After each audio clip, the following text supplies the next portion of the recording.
You know, usually when we talk about a medical diagnosis, there is this comforting expectation of absolute precision. It sort of feels like engineering. Oh, totally. Like a math problem. Right. If you fall off a ladder and your arm hurts, you go to the hospital, they put you in a machine, and the x-ray shows a very clear, jagged white line. The doctor just points to the screen and says, "Well, there it is. That's the problem." Yeah, it's binary. It is either broken or it is not broken. It's highly objective. Exactly. And because if you can see it, you know you can fix it. Right, we inherently crave that kind of visibility when something feels wrong in our bodies. Yeah. We want our pain to be categorized and, visually proven. We really do.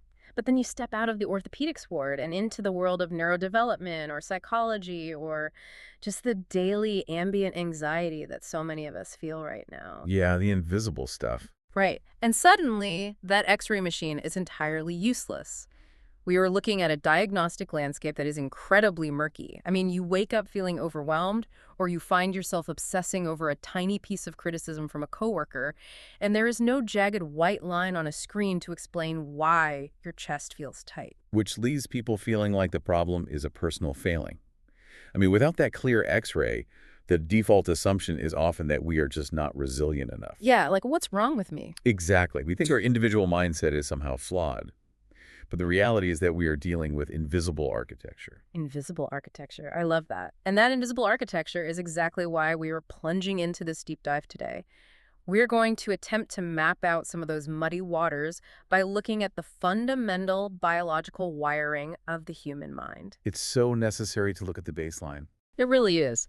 So, for those of you listening, if you have ever wondered why you can remember a casual insult from 10 years ago, but you can't remember a compliment you received last Tuesday, well, this is for you. We have a massive stack of sources on the table to help us decode this. We really do. Some incredible literature today. Yeah, we are pulling from Roy Baumeister's landmark 2001 Psychological Literature Review, some highly complex recent neuroimaging studies on how the brain physically processes language, global media consumption data that spans 17 different countries, and Jonathan Haidt's extensive research in his recent book, The Anxious Generation. It is a phenomenal collection of data because, on the surface, a study about how a married couple argues and a study about global news consumption seem completely unrelated. They seem like totally different fields. Right.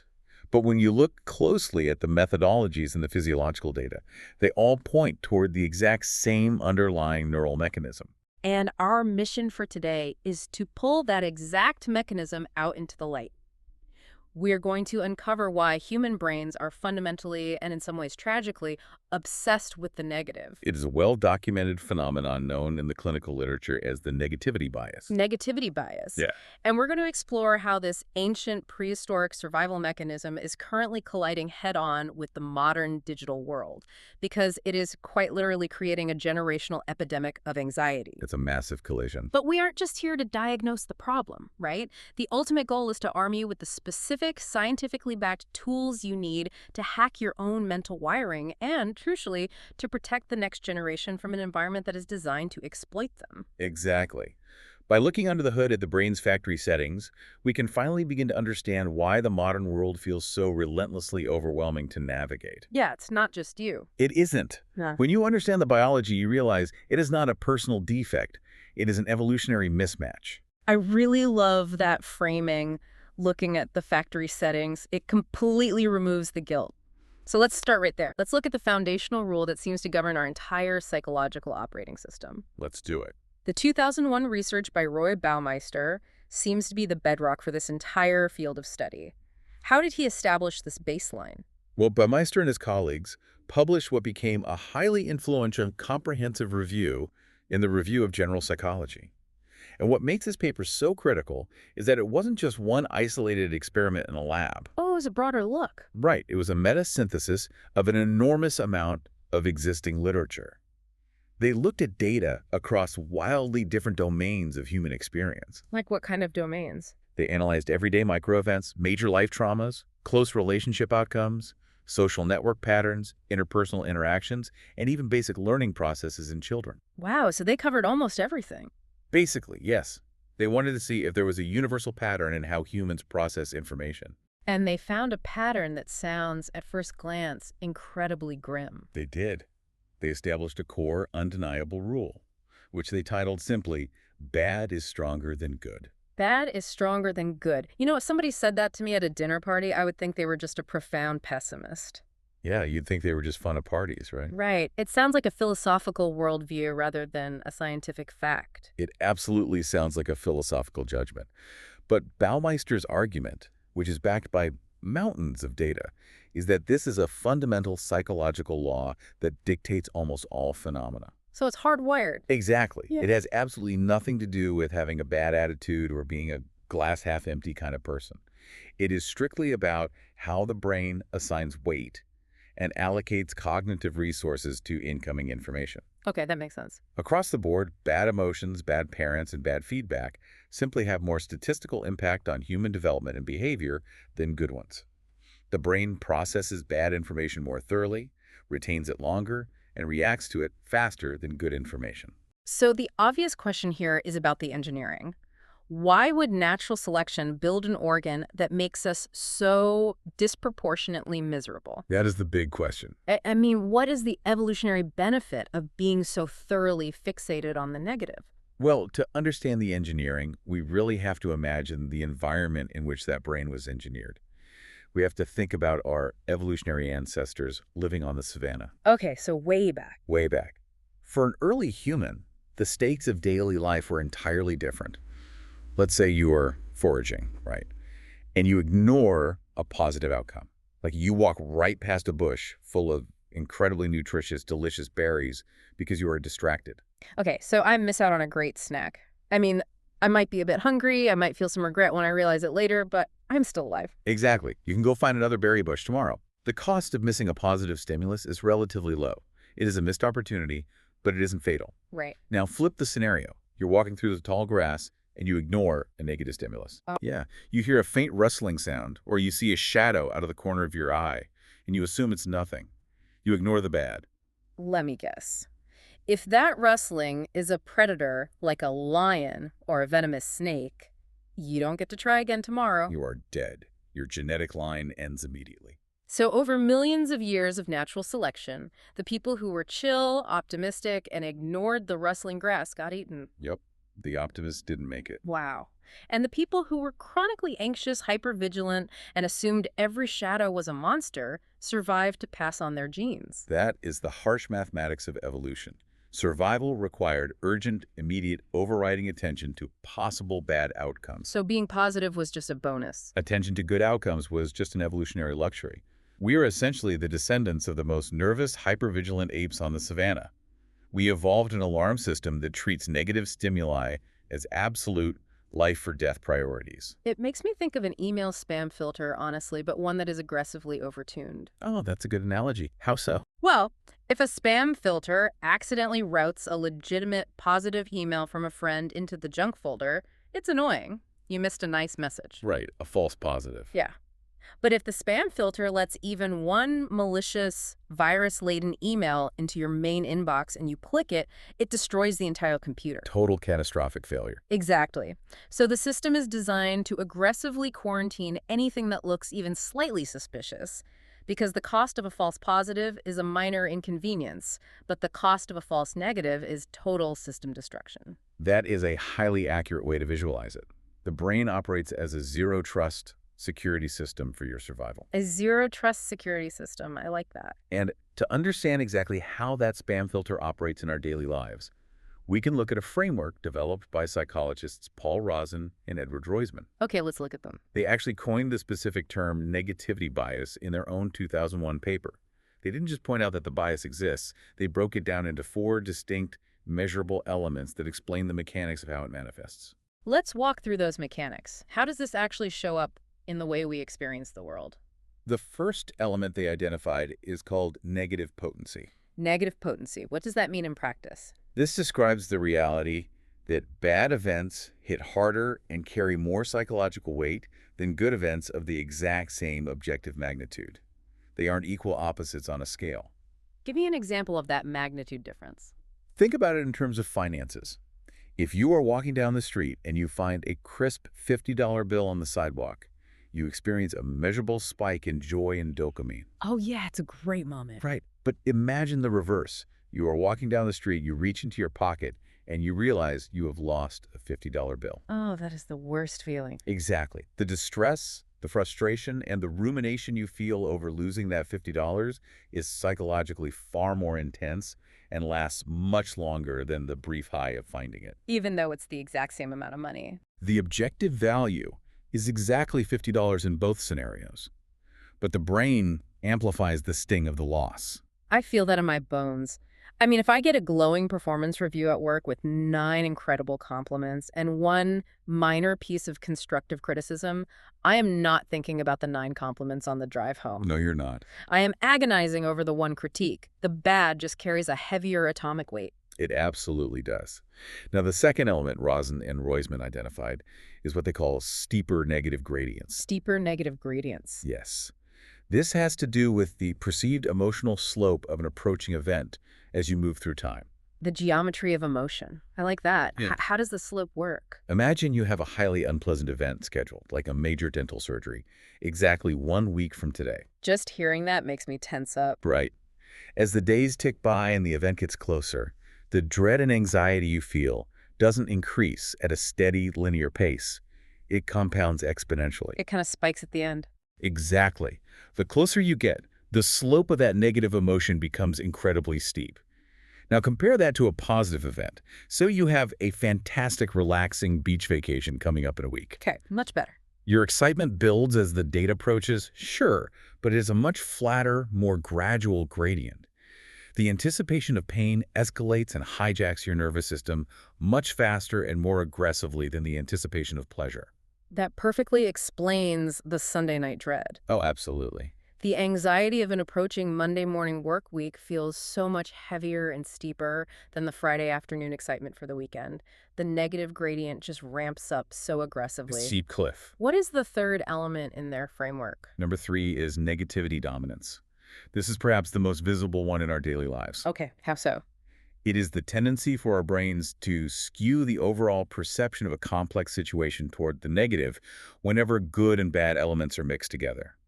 The whole is viewed as fundamentally worse than the sum of its parts. So one bad ingredient ruins the whole recipe. Exactly. Think of it like dropping a single drop of dark ink into a clear glass of water. Oh, that's a good visual. Right.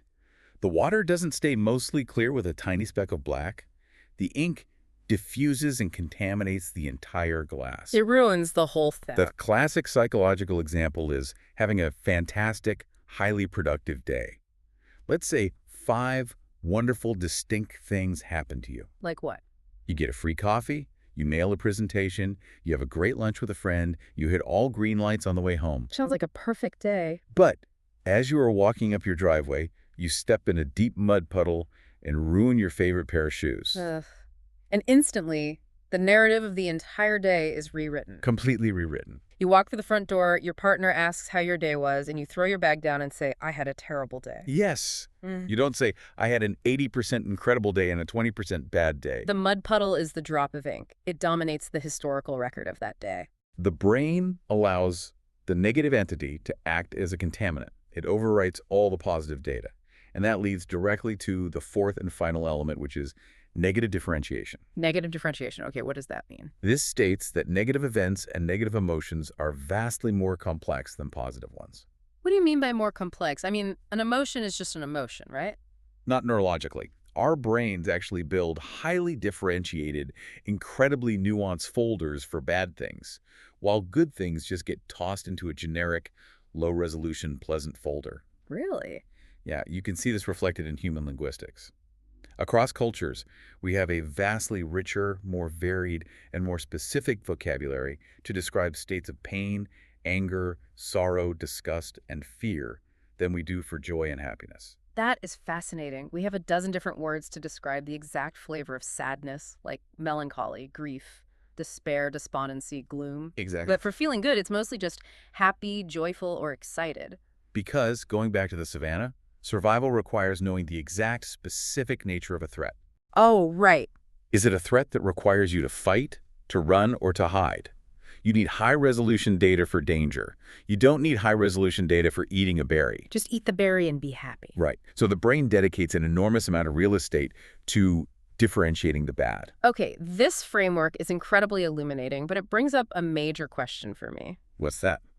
Well, I understand why this bias is necessary to protect us from physical harm. If I am being chased by a bear, I want my negativity bias firing on all cylinders. So, of course. But how does this machinery translate to things that are decidedly not life-threatening? Why does a sarcastic comment from a coworker or a passive-aggressive email trigger this exact same prehistoric hardware? An email cannot physically kill me. That is the critical disconnect. And it's what modern psychology really wrestles with. It just seems so out of proportion. It does, but what the neurological data shows is that the human brain actually does not differentiate very well between a physical threat to your body and a social threat to your status. Wait, really? It treats them the same? Yes. The exact same neural pathways that light up when we are exposed to physical danger also light up when we experience social rejection, verbal aggression, or isolation. But why? Why would the brain treat a social slight as a physical danger? Because for our tribal ancestors, being ostracized from the group was essentially a delayed death sentence. Oh, because you couldn't survive on your own? Precisely. A single human being could not survive alone in the wild. You couldn't hunt large game alone. You couldn't stay awake 24 hours a day to keep the fire going and watch for predators. You needed the group. Your survival was entirely dependent on your inclusion in the tribe. Therefore, anything that threatened your social standing, like an insult, a loss of reputation, or a rejection, was interpreted by the brain as a literal attack on your biological survival. Wow. To the primitive brain, social death equals physical death. Which means we are walking around in modern office buildings reacting to social cues as if we are dodging apex predators. That's exactly what we're doing. And we actually have incredible neuroimaging data to back this up. Our sources include a fascinating 2022 study by language researcher Maureen Struxma that looked at exactly what a spoken insult does to the physical brain. Such a great study. Right. We aren't just guessing about this anymore. We can actually watch it happen on a monitor. Yes, this study was published in Frontiers in Communication, and the methodology is what makes it so compelling. How did they set it up? They didn't just ask people how they felt after being insulted. They measured the electrical activity of the brain in real time. They recruited nearly 80 female participants and placed EEG electrodes on their scalps. Let's pause and explain the EEG for a second, because the technology is important here. Good idea. An EEG, or electroencephalogram, is essentially a cap that looks like a tight swimming cap covered in tiny sensors, right? That's exactly what it looks like. And it measures the microvolt changes in electricity that your neurons produce when they fire. Exactly. It doesn't look deep into the brain structures like an MRI. Instead, it provides incredibly precise millisecond by millisecond data on when the brain's surface electrical activity spikes in response to a stimulus. So it's all about timing. It isolates the specific electrical signals associated with processing information.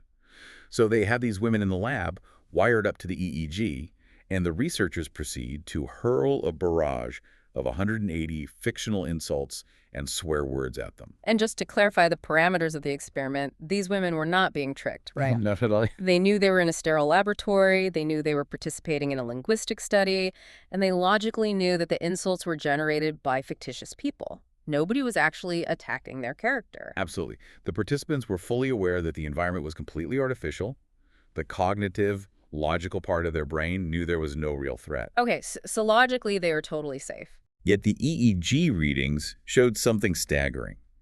The data revealed that it takes just 250 milliseconds, 1/4 of a single second, for the brain to register an insult and trigger a massive defensive electrical response. 1/4 of a second? That is literally faster than the blink of an eye. It is entirely preconscious. In that 250 milliseconds, the auditory processing center hears the words, instantly flags them as a social threat, and bypasses the logical reasoning centers of the brain entirely. It doesn't even check with logic first. No time for that.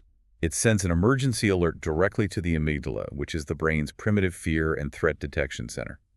The amygdala then immediately triggers the autonomic nervous system, releasing a flood of stress hormones like cortisol and adrenaline into the bloodstream. So before the woman in the chair can even consciously think, oh, that was a fake insult for the study, her heart rate is already elevating. Right. Her pupils are dilating, and her body is preparing to fight or flee. Precisely. The researchers concluded that the brain reacts to an aggressive word exactly as if the person is experiencing a physical slap in the face. A physical slap? The neurological signature of a verbal insult and a physical blow are remarkably similar. The alarm sounds before logic can intervene. That blows my mind, because it means we are entirely at the mercy of this initial reflex. You cannot outthink a reaction that happens in 250 milliseconds. You really can't. But the speed wasn't even the most surprising part of Strook's findings, was it? It was what happened over time. The most revealing finding was the absolute lack of habituation. Habituation being the brain's ability to get used to something and tune it out. Right.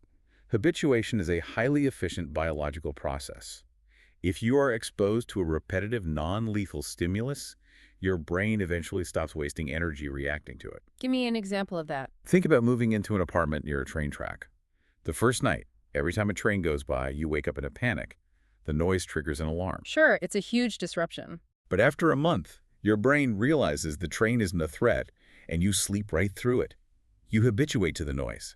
The brain turns the alarm down. Because reacting to everything is biologically exhausting. Exactly. But in this experiment, as the participants sat there and heard insult after insult, 180 of them over an extended period, the electrical spikes in their brains never diminished. Wow. The EEG data showed no habituation. The brain never got used to the insults. The 180th insult grabbed the brain's attention with the exact same magnitude of alarm and electrical severity as the very first insult. Because, going back to the spam filter analogy, the system refuses to lower its guard. Exactly. If the brain gets numb to a threat, and it turns out to be a real lion this time, you die. That overzealous security system fundamentally refuses to turn the siren down, even when the logical brain knows it's a lab experiment. The amygdala does not care about context. It only cares about survival. That is wild. Now, to contrast this, the researchers also tested positive statements. They delivered compliments to the participants to see how the brain handled them. And what did the EEG show for the compliments? Did the brain light up the same way? The brain certainly registers compliments. They create a stable, measurable electrical response. The auditory cortex processes them, and there is a mild dopaminergic reward. Okay, so we do like them. We do, but crucially, the brain habituates to them very quickly. They do not trigger that massive, urgent amygdala response, and they fade from biological priority almost instantly. So the brain just checks the box and moves on. The brain basically says, oh, that's nice, and then immediately goes back to scanning the horizon for threats. Which brings up a wild, almost depressing statistic from the CSR journal source we reviewed. Let's hear it.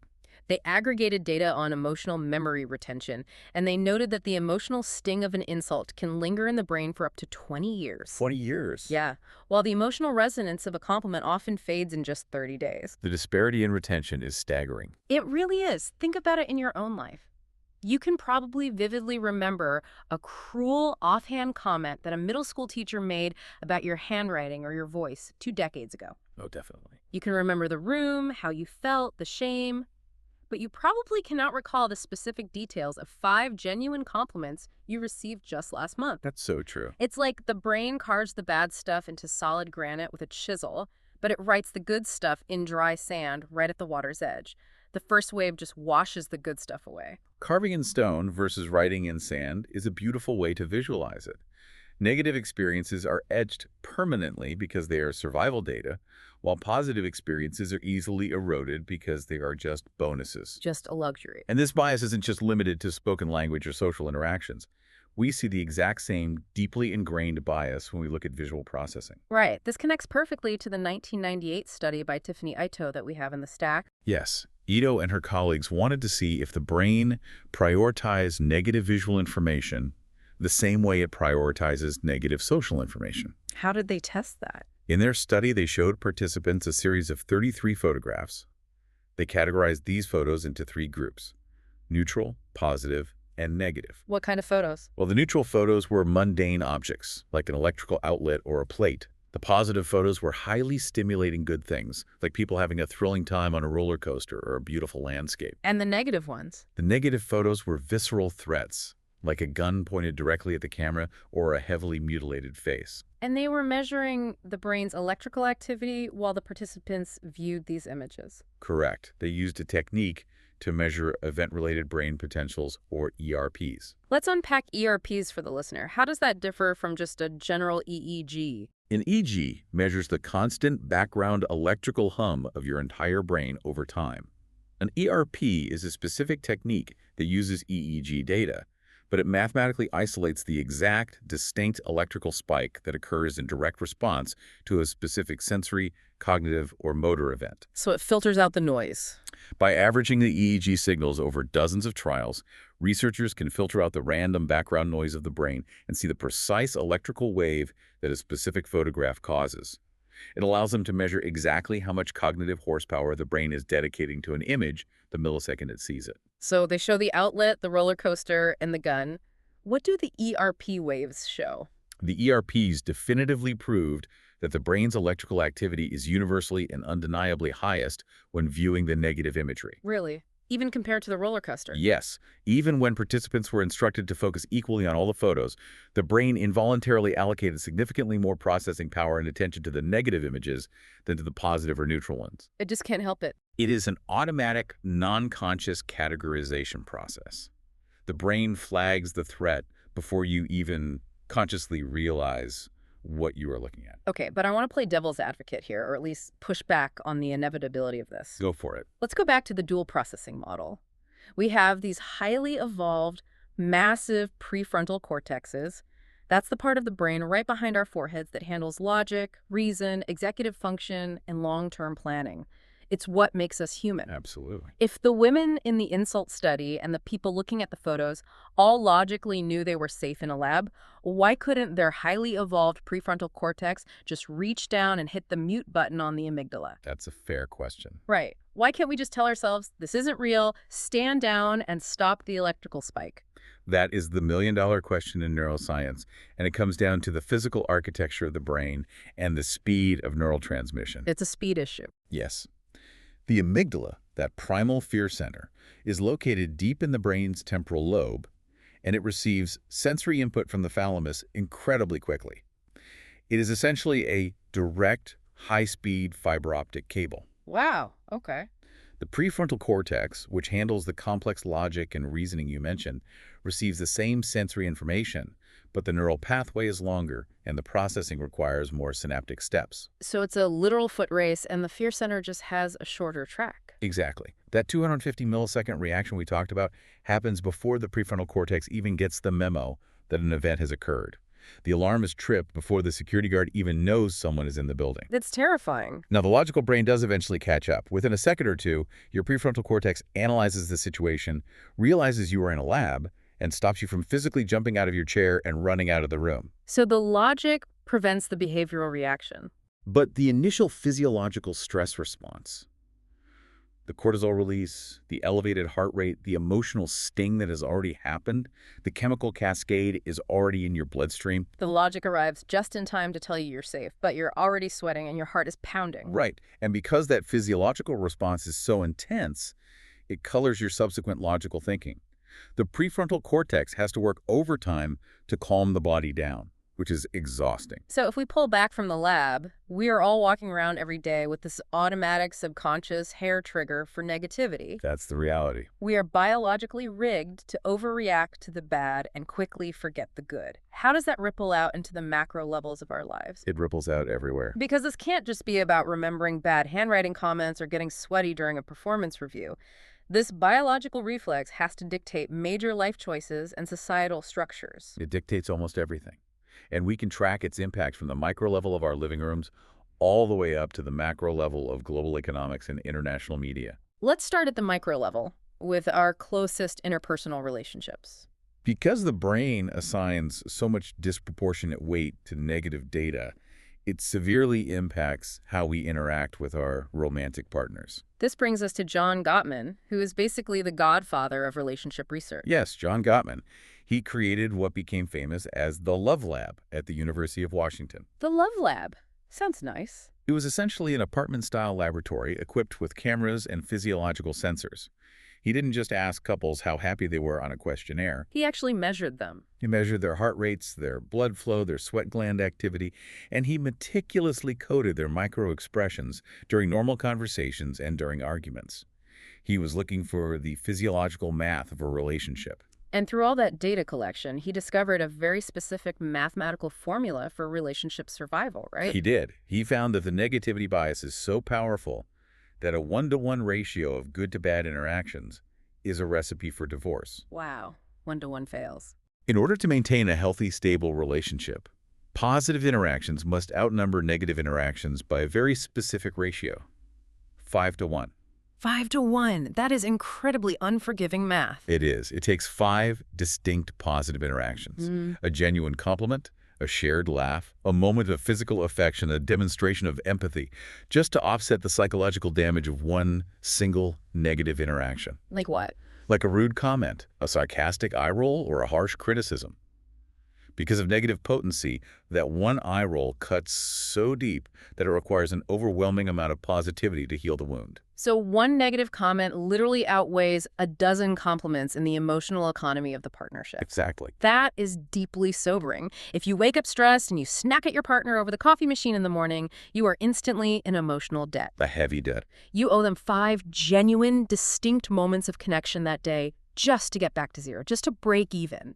You aren't even building a surplus yet. You're just paying off the debt of one snappy comment. And Gottman's longitudinal data proved that if that ratio drops, if a couple falls to a 3-to-1 or a 1-to-1 ratio, the relationship is statistically highly likely to fail within a few years. The negativity dominance simply overwhelms the partnership. The brain starts interpreting the partner not as a source of safety, but as a source of threat. Okay, so if our brains are so defensive that they can ruin a marriage over a few bad comments, it makes me wonder what happens when you put a group of these highly defensive brains together in a boardroom to run a multi-billion-dollar company. Yep, it scales up dramatically. How does this biological bias scale up into the business world? Because our sources heavily discuss the concept of loss aversion. Loss aversion is essentially the economic and behavioral manifestation of the negativity bias.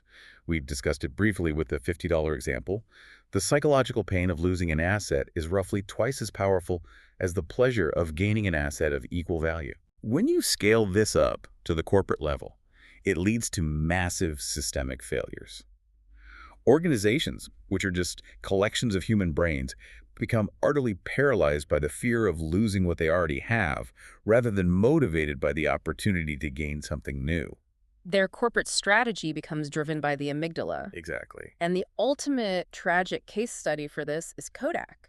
I think a lot of people mistakenly believe that Kodak was just a dinosaur that got blindsided and beaten by digital photography companies because they didn't see the tech coming. That's the common myth. But that isn't true at all. Kodak didn't get beaten by digital photography. They actually invented it. They did.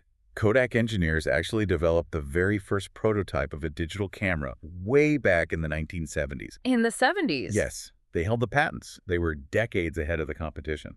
But we have to look at the psychology of the executive boardroom. At the time, Kodak was making astronomical profits, practically a monopoly, from their core legacy business. Manufacturing film and the chemical supplies used to develop that film. Right, they didn't really make their money on the cameras, they made it on the consumables. You had to keep buying film. Exactly. So when the engineers presented this incredible digital camera prototype to the executives were entirely overcome by loss aversion. They panicked. They looked at a technology that could revolutionize the world, and their brains only processed it as a threat to their existing revenue stream.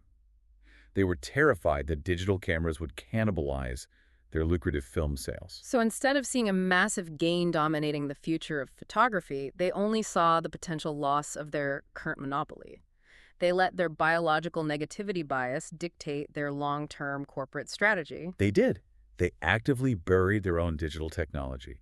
They prioritized protecting themselves against a loss over seizing a monumental gain. And what happened?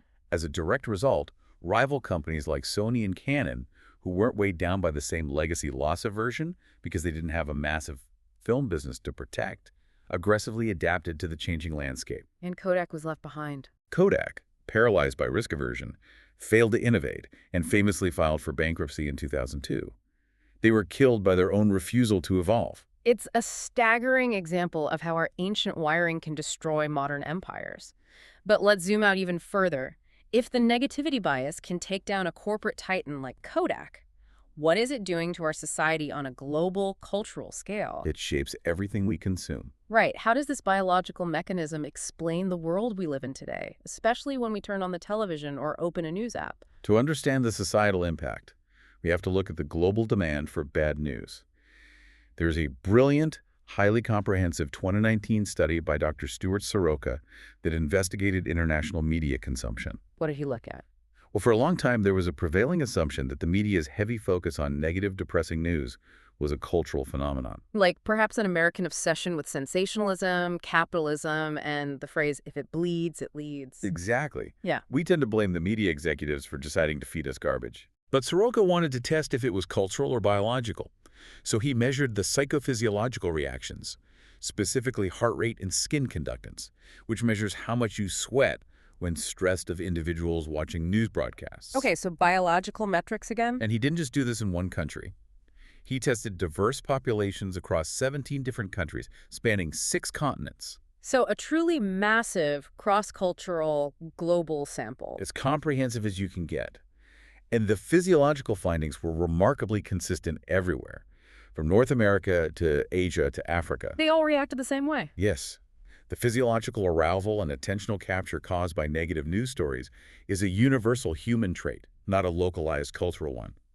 Globally, human beings are biologically programmed to be more physiologically activated by stories of corruption, disaster, and threat than by stories of triumph or progress. So when we sit around and complain, why is the news always so depressing? Why don't they show more positive stories? The answer's pretty uncomfortable.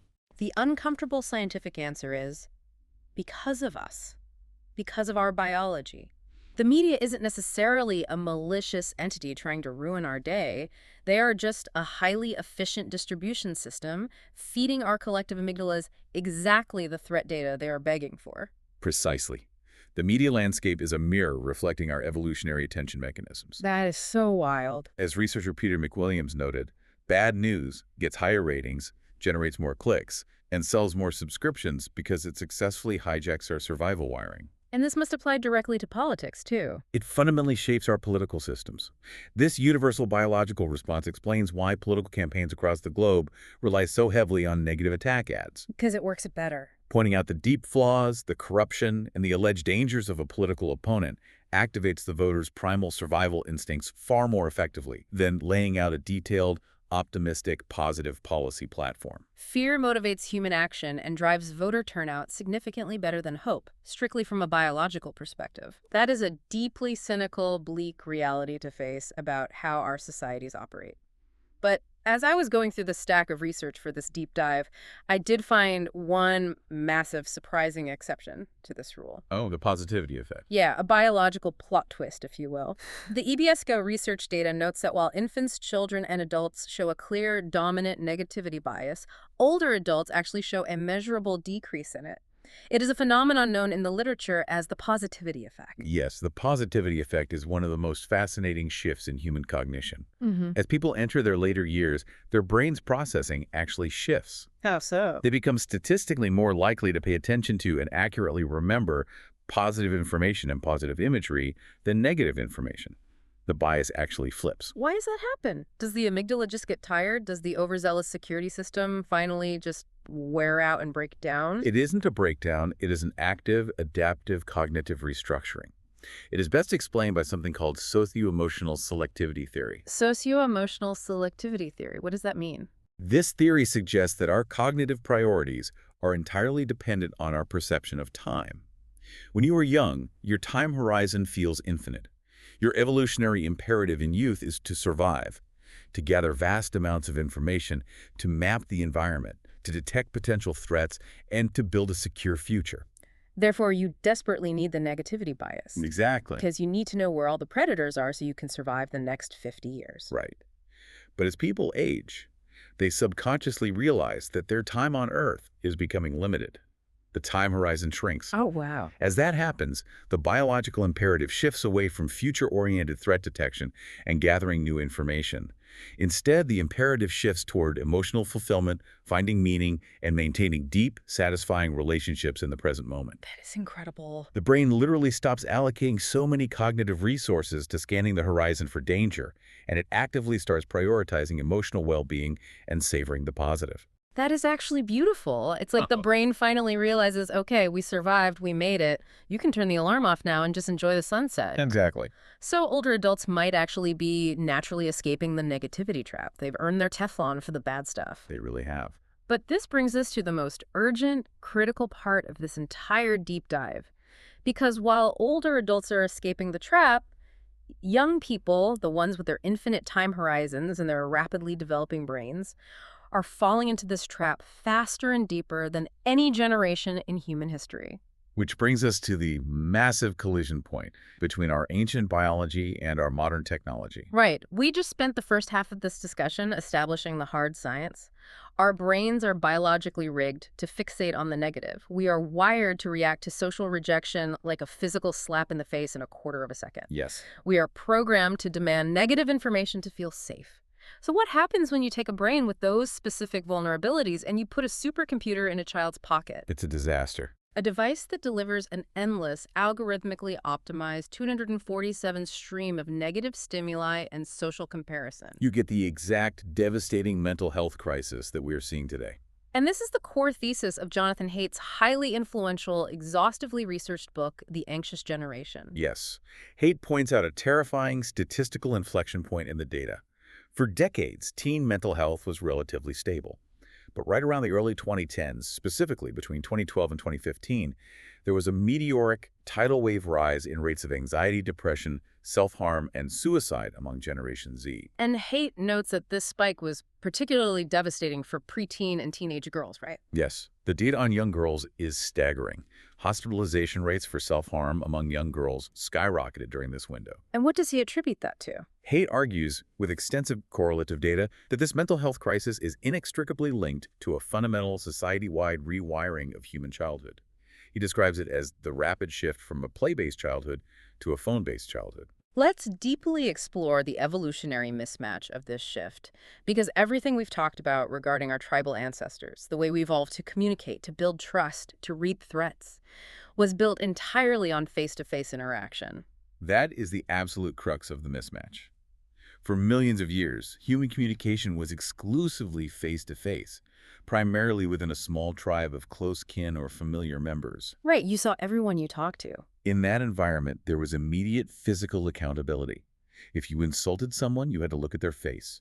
You could read their micro-expressions, hear the distress in their vocal tones, and gauge their pain. Empathy is a biological circuit. Exactly. It's a circuit that is triggered by physical proximity and visual cues.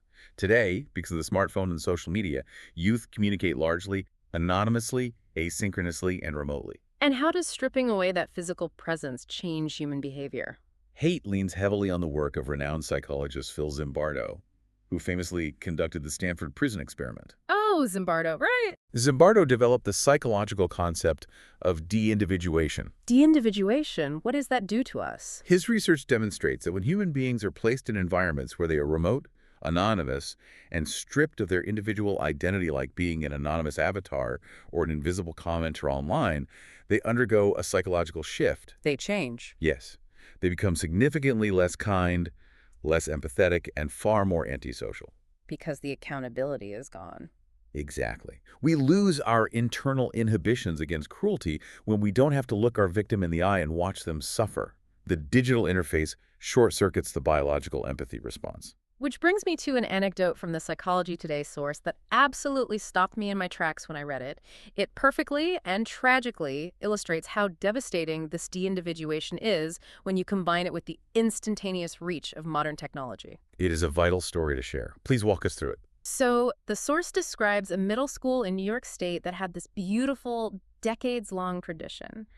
Every single year, the school took its 8th graders on a 3-day, highly immersive trip to Washington, D.C. Okay.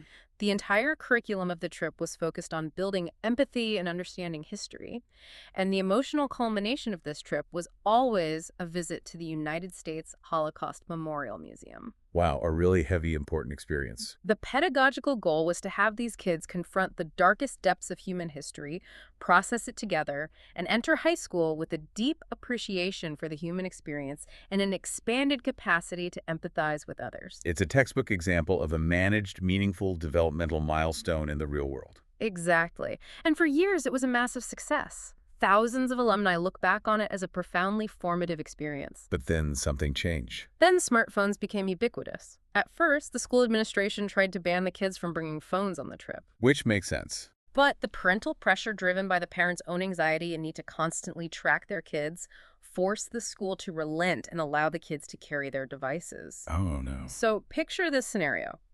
The kids are nearing the end of the Holocaust Museum tour. They have just walked through incredibly heavy, traumatic exhibits. At the end, there is a physical reflection wall. Right. It is a space designed for thoughtful, emotional notes, a quiet space to feel and process the gravity of what they just saw. But one eighth-grade boy, seeking attention and disconnected from the physical reality around him by his device, makes a terrible choice. The de-individuation kicks in. He writes something highly inappropriate and offensive, posts it on the physical reflection wall, takes the photo of it with his phone, and immediately posts it on his social media feed. That is the exact manifestation of de-individuation. He is performing for an invisible digital audience to gain algorithmic clout, rather than engaging emotionally with the profound physical reality he is standing in. Right. And the speed of the fallout is what is truly terrifying here. Because he posted it digitally before the kids even exit the museum and get back on their tour buses, just moments later, every single student, administrator, and chaperone on the trip has seen the offensive post pop up on their phones. Instantaneous broadcast. The cruelty wasn't just an isolated mistake. It was an instantaneous, localized broadcast to the entire community. And the result of this single action. What happened? The school administration was so overwhelmed by the digital fallout that they canceled the entire Washington, D.C. program. Oh, that's... A decades-long tradition of building empathy, canceled forever, with no plans to bring it back. Because one student's impulsive, bad choice was instantly weaponized and amplified by the technology in everyone's pockets. It is a devastating story, but it perfectly encapsulates the environment hate is warning us about. We have taken children whose brains are already undergoing the chaotic rewiring of puberty, whose amygdalas are hypersensitive to social threats and peer judgment, and we have plunged them into a digital environment where social threats are omnipresent, instantaneous, and permanently recorded. They cannot escape it. And there is a massive, baffling paradox here about how modern adults are choosing to parent. Haidt talks extensively about the concept of safetyism. Explain how that mindset fits into this disaster, because it seems totally contradictory. Haidt points out a tragic and profound irony in modern child rearing. Over the last 3 decades, parents have become exceptionally, almost neurotically hypervigilant about physical safety in the real world. We practice what is known as helicopter parenting. Right. We enforce absolute safetyism. We no longer let kids walk to the local park alone. We heavily supervise every single play date. We sanitize their playgrounds. We shield them from manageable real-world adversities. Right. Things like unsupervised free play, getting a scraped knee, climbing a tree, or having to resolve a minor dispute over the rules of a kickball game without an adult immediately intervening to mediate. Exactly. But neurologically and psychologically, those small physical world adversities are precisely the mechanisms that build resilience, independence, and internal coping strategies. They need that friction. By removing all physical risk, we have starved children of the essential developmental friction they need to grow strong. Yet, simultaneously, while obsessing over their physical safety, we have left them completely unprotected, unchaperoned, and abandoned in the digital world. It's crazy when you think about it. We hand an 11-year-old a smartphone and grant them unfettered access to the entire internet and social media ecosystems, where they are subjected to constant, ruthless metrics of popularity, brutal online comparison, algorithmic negativity, and cyberbullying that follows them into their beds at night. It's mind-boggling when you lay it out like that. To create a new analogy for this, it is as if we are obsessively wrapping our children in layers of thick industrial bubble wrap, putting helmets and elbow pads on them before letting them play in their own completely fenced-in front yard, terrified they might scrape a shin. A perfect image. But then, as we send them up to their bedrooms to sleep, we hand them a glowing, high-powered megaphone that broadcasts the voices of every bully in their school, every unattainable Photoshop beauty standard, and every piece of horrific global tragedy directly into their ears, 247, with no adult supervision. That is not an exaggeration. That is exactly the paradigm we have built. We are aggressively protecting their physical bodies from minor scrapes while entirely abandoning their developing minds to a ruthless environment that is actively designed by thousands of engineers to exploit their biological negativity bias for profit. Okay, we have reached the grim reality of this deep dive. Yeah. We have ancient brains, highly susceptible to negativity, trapped in a modern tech landscape that is ruthlessly designed to exploit that exact vulnerability for engagement. It's a dark place to be. It feels incredibly heavy, almost hopeless. But our mission today is to arm the listener. So what does the science say we actually do about this? How do we fight back and rewire both the childhood experience for the next generation and our own adult brains? Let's start with the kids. Let's start at the societal level because individual action is not enough to fix a systemic problem. Okay, what's that plan? Out of Jonathan Haidt's work, a massive movement called the Anxious Generation Movement, or TAG, has formed. They are proposing collective societal action. Because the reality is, if you are the only parent who takes away your kid's smartphone while all their peers still have them, you are just socially isolating your child. Right, you make them the weird kid. The solution requires establishing entirely new, widespread societal norms. TAG proposes 4 foundational non-negotiable rules to roll back the phone-based childhood. Let's walk through the logic of those 4 norms. What is the first one? Number 1, no smartphones before high school, which is roughly age 14. Before that age, the brain is undergoing massive structural changes and pruning, making it incredibly vulnerable to addiction and distraction. So what do they use if they need to call you? If a middle schooler needs to communicate with parents for logistics, TAG recommends giving them a basic flip phone or a smartwatch that has calling capabilities, but absolutely no internet browser or app store access. Keep the internet out of their pockets during early puberty. Keep them grounded in the physical world. I love that. What is norm number 2? Number 2, no social media before age 16. Age 16. Why that specific age? The ages of 11 to 15 are the critical window for social identity formation. This is when kids are figuring out who they are in relation to their peers. Subjecting them to the relentless, quantified comparison and algorithmic negativity of platforms like Instagram or TikTok during this highly sensitive window is neurologically destructive. So you wait. Waiting until 16 allows the prefrontal cortex to mature just enough to handle the abstract pressures of a digital profile. That makes perfect sense. Give their biological armor time to develop before sending them into the battle. What is number 3? Number 3, phone-free schools. From bell to bell. From bell to bell. And this is critical. It does not mean simply telling kids to keep it in your backpack. They will still feel the phantom buzzes and obsess over the notifications. It means the phones must be physically locked away in a specialized pouch or a locker for the entirety of the school day. Wow, totally out of sight. This removes the digital distraction and forces kids to actually look at each other, talk during lunch, read facial expressions, and engage in the face-to-face communication that our brains evolved to require for empathy. And the final norm? Number 4 is the antidote to safetyism. More independence, free play, and responsibility in the real world. We have to consciously roll back the helicopter parenting. So let them take some risks. Parents need to let their kids walk to the local store with a friend. Let them organize their own pickup games at the park without a referee. Give them the chance to encounter manageable real-world friction, make mistakes, and resolve conflicts on their own so they can build genuine psychological resilience. Those 4 norms are powerful, and they seem incredibly actionable for parents, communities, and school boards to rally around. They're very clear goals. But what about us adults? We are already deeply wired. Our negativity bias is fully ingrained, our time horizons are set, and frankly, most of us are completely hooked on our own devices. How do we hack our own adult brains? The sources offers several highly specific, scientifically backed strategies for adults to overwrite the code. The first one sounds almost too simple to be effective, but the physiological data strongly supports it. What is it? Mindful breathing. Taking deep breaths. Honestly, how does just breathing fight a 250 millisecond biological reflex honed over millions of years? It sounds a bit like putting a Band-Aid on a bullet wound. I know it sounds completely passive, but it is actually a highly active biological intervention.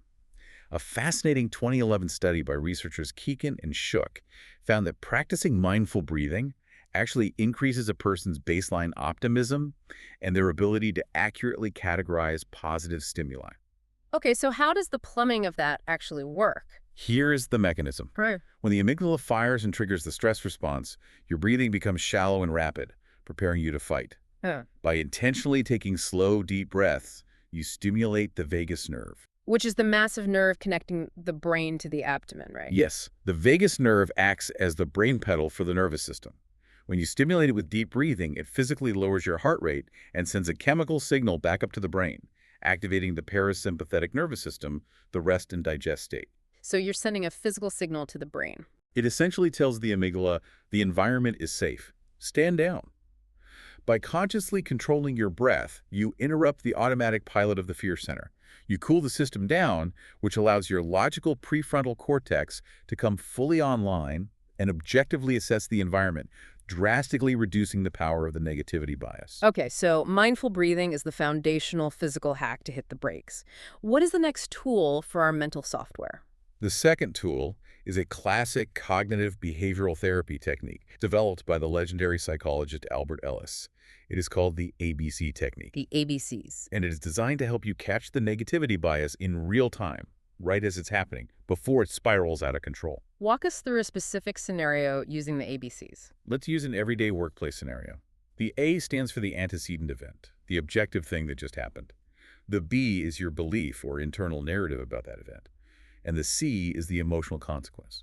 Okay, ABC. So let's say the antecedent, the A, is that you are sitting at your desk and your boss sends you a cryptic forward email that simply says, "We need to talk at 3 p.m." Oh, my stomach just dropped hearing you say it. The alarm bells are ringing. Exactly. The Yeah. amygdala fires instantly because your immediate belief, the B driven entirely by the prehistoric negativity bias, assumes the absolute worst case scenario. I'm getting fired. Your brain tells you, "I'm getting fired. They found out I messed up that presentation last week. I'm going to lose my income. I won't be able to pay my mortgage. My social status is destroyed." And because of that catastrophic belief. The C is that you spend the next 4 hours until the meeting in a state of sheer physiological panic, unable to focus, sweating, and miserable. So how does the ABC technique actually fix that 4-hour spiral?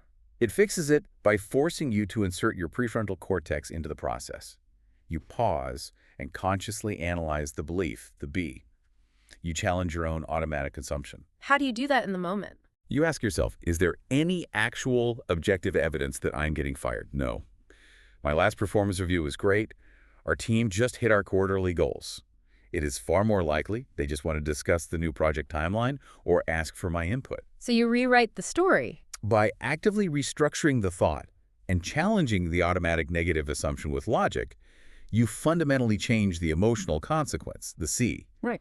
You regain control of your physiological state. You might still be slightly nervous, but you aren't in a panic spiral. That is incredibly practical. You catch the flawed logic before the body pays the price for it. Now, what about the positive side of the equation? Because we established earlier that while insults are carved in stone, compliments are written in sand, how do we make the good stuff stick? This is the third and perhaps most enjoyable strategy, savoring. Savoring, like with food. Sort of. This relies on the concept of neuroplasticity, which is the brain's incredible ability to physically rewire itself, grow new synapses, and alter its structure based on repeated experience. In neuroscience, there is a saying, neurons that fire together, wire together. As the CSR Journal article points out, because our brains do not naturally treat positive moments as urgent for our physical survival, they let the electrical signals slip away quickly. We have to consciously force them to fire long enough to wire together. So, practically speaking, when a coworker gives you a compliment on a project, instead of doing that awkward, socially conditioned, self-deprecating thing where you brush it off and say, oh, it was nothing, anyone could have done it, I actually made a ton of mistakes. Yes, absolutely stop doing that. You are actively rejecting the positive data. Listeners need to practice active, intentional savoring. What does that look like? When something good happens, when someone praises you, or even when you just see a beautiful sunset, you must force yourself to pause. Stop what you're doing. Take a deep breath and actively absorb that positive experience for 10 to 20 seconds. 10 to 20 seconds. Think about how the compliment makes your chest feel. Replay the words in your mind. Focus on the sensory details of the sunset. By consciously holding on to that positive experience and forcing your attention onto it, you are literally thickening and strengthening new neural pathways in your brain. You are training the hardware to spot and retain positivity. Exactly. So to synthesize all of this and ask a final empowering question, Does this mean we aren't completely at the mercy of our evolutionary biology? That we are not just meat robots programmed by savanna predators? We can actually use our conscious minds to overwrite this prehistoric survival code. We are absolutely not at its mercy. The brain is remarkably malleable. Through neuroplasticity, through the daily practice of intentional savoring, through cognitive restructuring like the ABC technique, and by taking collective action to drastically curate our digital environments, we can fundamentally shift the balance. So we can't delete the code, but we can write over it. We cannot erase the negativity bias, nor should we, as it still keeps us safe from real danger. Mhm. But we can absolutely train our minds to hold on to the good and stop hallucinating threats. So, what does this massive journey through the architecture of the mind mean for you listening right now? The next time you find yourself ruminating for 3 straight days over a single piece of mildly negative feedback, or you find yourself doom scrolling through a newsfeed that makes you feel like the entire world is collapsing, give yourself some grace. Yeah, be kind to yourself. Take a breath. Realize that it isn't a personal failing and you aren't broken. It is simply your ancient, highly effective survival hardware operating exactly as it was designed to by millions of years of evolution. He's doing its job. But now you know the code. You know the man behind the curtain. Armed with the knowledge of Gottman's 5-to-1 relationship ratio, that lightning-fast 250-millisecond reflex of the amygdala, and the absolute critical necessity of establishing digital boundaries to protect the anxious generation, you have the power to change the dynamic. You really do. You can curate your environment, you can rewrite your ABCs, and you can intentionally, aggressively savor the positive. And as we conclude, and as we look toward the horizon of human development, I want to leave you with a profound, somewhat provocative question to ponder on your own. Leave us with a big thought. We have spent this entire deep dive establishing that human brains are biologically dominated by the negative. We also know that our current social media algorithms are trained strictly on our raw engagement. They feed us exactly what we click on, which is usually the negative. Right. As we rapidly develop and deploy artificial intelligence, massive models that learn how to think by observing our collective digital behavior and scraping our data, are we inadvertently training our future AI to adopt our prehistoric negativity bias? Wow. If AI learns what humans value by observing what captures our attention, will the superintelligent technology of tomorrow be even more obsessed with threat, conflict, and the bad than we are? Or can we consciously change our digital behavior today to teach the AI of tomorrow to value the good? That is an incredibly heavy, vital question to sit with. Are we blindly passing our ancient evolutionary baggage onto the machines that will run the future? Thank you so much for joining us on this deep dive into the architecture of the mind. Our challenge to you today is simple but radical. Go out into the physical, real world. Leave your smartphone on the kitchen counter for an hour. Go for a walk, feel the air, and intentionally savor something good today for at least 20 seconds. Be the X-ray tech for your own mind. Find the bright spots and let them shine. Until next time.